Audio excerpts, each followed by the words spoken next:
अरे आंटी जी आप, नमस्ते। नमस्ते बेटा, क्या मैं अंदर आ सकती हूँ? जी आंटी आइए। आंटी जी आप चाय लेंगे या कॉफ़ी? नहीं बेटा, मुझे कुछ नहीं चाहिए, बस तुमसे कुछ बात करनी थी। जी आंटी जी बताइए। वो बेटा, कल 1 तारीख है, नया महीना शुरू हो रहा है तो आप मकान के किराए के बारे में बात करने के लिए आई हैं? आंटी जी आप चिंता मत करिए, अमन कभी भी किराया लेट नहीं करते। हर महीने की 1 तारीख को आपके बेटे सिद्धांत के अकाउंट में वो पैसे डिपॉजिट कर देते हैं और इस बार भी कर देंगे।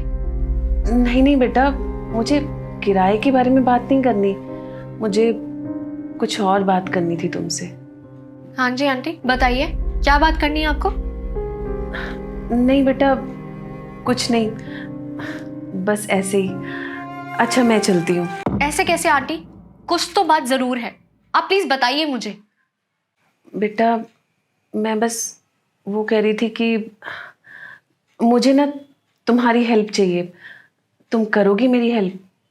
जी जरूर करूंगी, आप बताइए आपको क्या हेल्प चाहिए मेरी। बेटा मुझे काम की ज़रूरत है, क्या तुम मुझे काम दे सकती हो? काम की जरूरत, वो भी मुझसे? मैं आपकी बात कुछ समझी नहीं। बेटा म- मुझे कुछ पैसों की ज़रूरत है, मैं तुम्हारे घर का काम कर दूंगी और बदले में तुम मुझे कुछ पैसे दे देना। आंटी पैसे की क्या जरूरत है आपको? 3 मंजिल का घर है आपका और आपके यहाँ हम खुद किराए पर रहते हैं। अंकल खुद एक रिटायर्ड ऑफिसर हैं और उनकी पेंशन भी आती होगी। मुझे आपकी काम वाली बात कुछ समझ नहीं आई आंटी।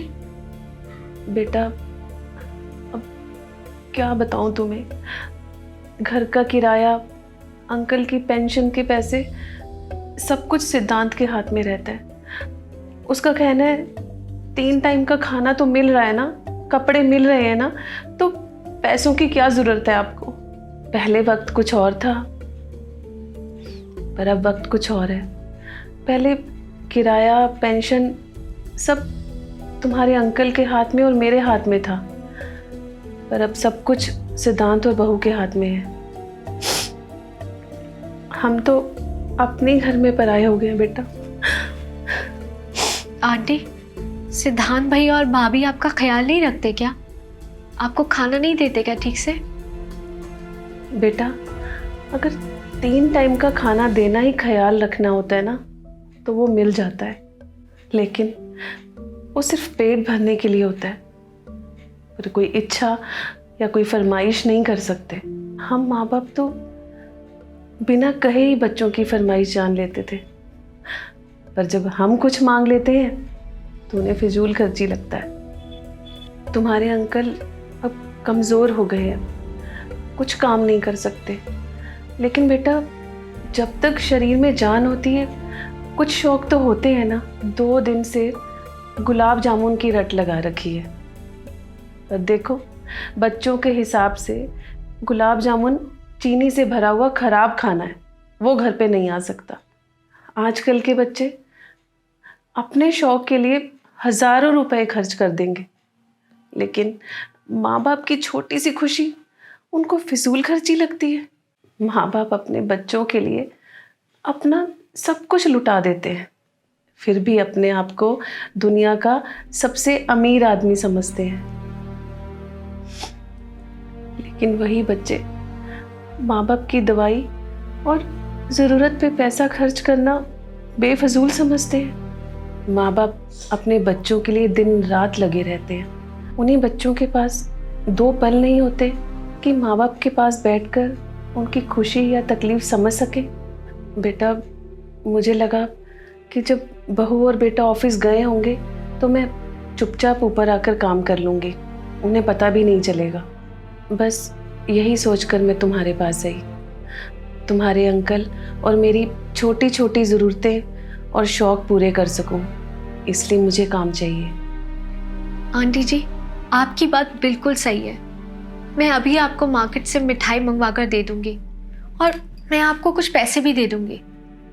आंटी आपको पैसे के लिए काम करने की बिल्कुल ज़रूरत नहीं है। मैं जो आपको पैसे दूंगी आप उसी में ही अपनी ज़रूरत पूरी कर लेना। नहीं बेटा, मैं मेहनत करके ही अपनी और इनकी ज़रूरतें पूरी करूँगी। बेटा मुझे तुम्हारी हेल्प चाहिए, किसी तरह का कर्जा नहीं। कोई बात नहीं बेटा, मुझे माफ़ कर देना अगर मेरी वजह से कोई परेशानी हुई हो तो। रुकिए आंटी जी, आप कल से मेरे घर आ जाना, घर के कामों में मेरी मदद कर देना और ये बात हम दोनों के बीच में ही रहेगी। थैंक यू बेटा, जीती रहो, सदा खुश रहो।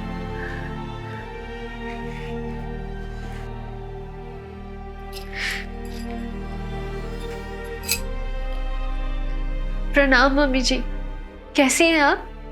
मैं ठीक हूँ बहू। मम्मी जी, आपको मेरी वजह से कोई परेशानी तो नहीं है ना? आज ये बात क्यों पूछ रही हो? बताइए ना प्लीज।